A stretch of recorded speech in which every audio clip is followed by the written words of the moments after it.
Dia 10 de novembro, ontem, foi uma data muito importante, uma data que serve para conscientizar ao que muita gente vai deixando de lado e aí só nota quando fica mais grave. Eu estou falando da nossa audição. Pois é, 15% da população mundial possui alguma alteração. E no Brasil, são apenas aí 8% que estão fazendo tratamento específico. Esses dados são dados da Organização Mundial de Saúde. Diante disso, a gente quer falar mais sobre esse assunto e por isso está com a gente aqui. Eu converso agora com dois especialistas, Dr. Nildo e Dr. Pedro. Primeiramente, obrigada pela vinda dos dois especialistas aqui. Boa tarde. Boa tarde. Eu vou começar, portanto, para o Dr. Pedro, médico especialista, então, nesse assunto. A gente viu que esse dado no Brasil aponta 8%. Dá para dizer que não é só dificuldade diagnosticar, ou seja, as pessoas não procuram? Realmente o problema auditivo ele não é visível, né? Então, muitas vezes o paciente vai perdendo audição e termina não tratando. Às vezes a família que começa, ele vira chacota na família, fala, não está escutando. Às vezes ele vai até ficando mais isolado e só vai procurar realmente o tratamento quando, às vezes, já é tarde, já perdeu uma oportunidade de se adaptar, usar um aparelho para conseguir reabilitar essa audição. Então, como não é visível, muitas vezes isso passa desapercebido, né? Não é todo mundo que valoriza a perda de audição. E por isso, talvez, esse número grande de pessoas que não procuram tratamento, né? Hoje nós temos, por exemplo, muito fone de ouvido, o som alto. O quanto isso pode interferir? É a quantidade, é o número de vezes, é o volume?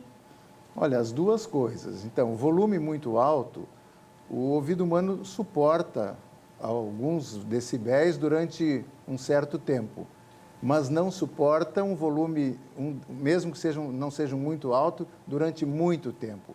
Então, claro, fone de ouvido durante muito tempo ou num volume muito alto, termina lesando a cóclea, que é o órgão que percebe o som. E esse tipo de perda é uma perda que muitas vezes é irreversível, né? Então, tanto o ruído do fone de ouvido, mas o ruído da cidade em geral, barulhos de escapamento, barulho na indústria, isso tudo termina gerando perdas de audição. Hoje, na indústria, já existem programas de prevenção, então não se vê tanta perda causada por ruído na indústria como era antigamente, porque o uso de aparelhos, os EPIs, né, equipamentos de proteção individual, são exigências legais, né, então terminam minimizando esse tipo. Mas, por outro lado, surgiram os fones de ouvido, né, com volumes altos, as discotecas com barulhos também volumosos que podem atrapalhar e causar dano auditivo, sem dúvida. E já há relações com outras situações, por exemplo, demência, a perda auditiva? A perda auditiva é uma pessoa idosa, porque naturalmente a gente vai perdendo a audição. Isso é uma evolução natural.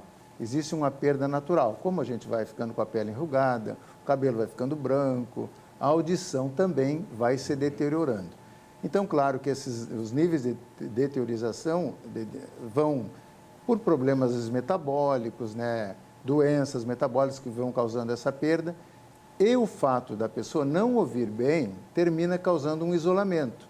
Esse isolamento, muitas vezes no idoso, causa depressão. E a depressão, muitas vezes, leva a outras patologias. Às vezes, Alzheimer pode ser desencadeado por esse tipo de processo. Então, é por isso que é importante manter o idoso, principalmente, ligado no ambiente para que ele consiga conviver. Porque a perda de audição causa um isolamento. Tem gente que diz que a perda de audição é pior do que a cegueira. Porque a cegueira, a pessoa cega, continua tendo a sensação de ruído, se comunica e a perda auditiva isola. Então, realmente são duas perdas severas, mas dizem que a perda da audição é pior do que... O sentimento que causa, né? Isso. E aí existe a tecnologia para ajudar. E o quanto ela avançou?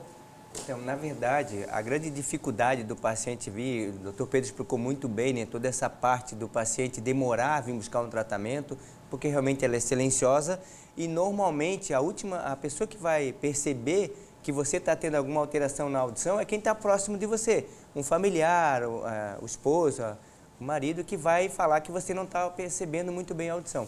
Então é hora, nesses momentos, é hora de você procurar um especialista, que é um médico otorrinolaringologista, e um fonoaudiólogo para diagnosticar essa sua audição e ver se você está realmente com alguma alteração ali que precisa ser tratado ou não. Porque esse tempo que o paciente leva em privação, ele chega a levar 8 anos para chegar no consultório.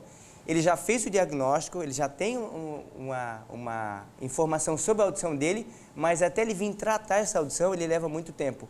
Isso faz com que as vias auditivas dele fiquem com dificuldades na hora que nós vamos fazer a reabilitação dele. Então, o paciente demora muito mais tempo para se adaptar, tem que ser uma tecnologia específica e não aquela que ele gostaria. E hoje, como você perguntou também muito bem, está muito avançado a tecnologia. Os aparelhos auditivos não tem mais aquela de ser um produto grande que aparece. Hoje eles são invisíveis. Tem produtos que ficam completamente dentro do canal auditivo, ele fica a 4 milímetros afastado da membrana timpânica e você escuta normalmente. Pode dormir com esse aparelho, vai tomar banho com ele. É um produto que veio para devolver essa capacidade de você ouvir como você ouvia antes de ter a perda auditiva. Então procura um especialista, porque hoje não tem mais.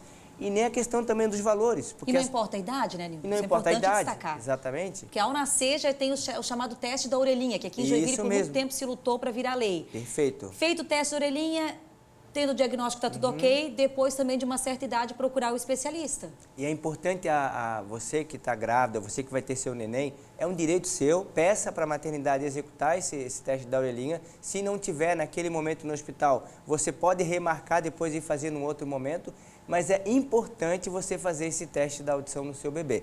Porque se a gente consegue, dentro de uma janela de desenvolvimento dessa criança, e aí o doutor Pedro também pode explicar sobre a parte de ouvido biônico, que é o implante coclear. Se essa criança é diagnosticada e é tratada, ela tem um desenvolvimento normal de linguagem. A gente consegue deixar ela ouvindo bem e ter uma vida normal se ela é diagnosticada e tratada já no início. Tudo com a informação e o acesso à saúde, né? A gente tem uma pergunta pelo WhatsApp que chegou aqui pra gente. Vamos dar uma olhadinha quem está assistindo agora, ver mais, que é a Patrícia. Ela mandou, ó, a minha mãe tem labirintite e eu gostaria de saber se essa doença pode prejudicar a audição. Pode, doutor? A labirintite é uma doença do labirinto. O labirinto faz parte do ouvido interno. Então, muitas vezes, a labirintite ou a tontura, né, que é causada, a labirintite causa tontura, sim, pode estar junto com a perda auditiva. Nem sempre. E, às vezes, há problemas que são exclusivos do labirinto, que são só a tontura, e muitas vezes também associado. Mas a labirintite em si não quer dizer que vai ter uma perda de audição. Tá certo. Tem mais uma perguntinha agora pelo WhatsApp aí pra gente. Vamos conferir outra participação que é da Luísa Helena. Tenho um zumbido no ouvido esquerdo. Pode ser alguma coisa? Ou seja, procurar um especialista? Sim, o zumbido é um sintoma que pode ser causado por um tampão de cerumen, pode ser causado por um ruído excessivo, pode ser causado por medicamentos, mas pode ser causado também por um tumor. Um tumor do nervo acústico pode também causar zumbido. Então, sempre que se tem zumbido, é importante se verificar a causa, né? Ver se tem associado perda de audição ou se é um zumbido mesmo, que pode ser uma coisa muito simples, mas pode ser uma coisa complicada também. Então, é sempre importante, quando se tem zumbido, se procurar estabelecer a causa. Por que esse zumbido? Claro, procurar o especialista. Acho que esse é o grande recado, né? Tá sempre procurando especialista, quem tem filho, quem é adulto, está assistindo agora, nunca foi. Procurar uma consulta, porque a gente está falando de prevenção, qualidade de vida, né? Verdade. Então, sempre a dica vai, se você está percebendo, como essa paciente colocou agora, que ela tem essa questão do zumbido, ou se você sente alguma situação diferente, fora do comum, ou as pessoas estão falando que você está pedindo para repetir com muita frequência, procura um especialista. O exame ele é simples, não dói nada, você vai lá, faz uma avaliação de audiometria, vai saber se você está respondendo bem ou não para o som e a partir dali buscar um tratamento se você precisar fazer esse tratamento. Então, procura um especialista, está bem acessível você ter esse acesso aqui na cidade, tem profissionais aqui com alta capacidade de poder te ajudar, então a recomendação é essa. Muito obrigada pela vinda dos dois especialistas aqui, a gente falando de promoção de saúde, né? Esse é o caminho. Obrigada, viu? Ótima semana. Obrigado também, obrigado pela oportunidade.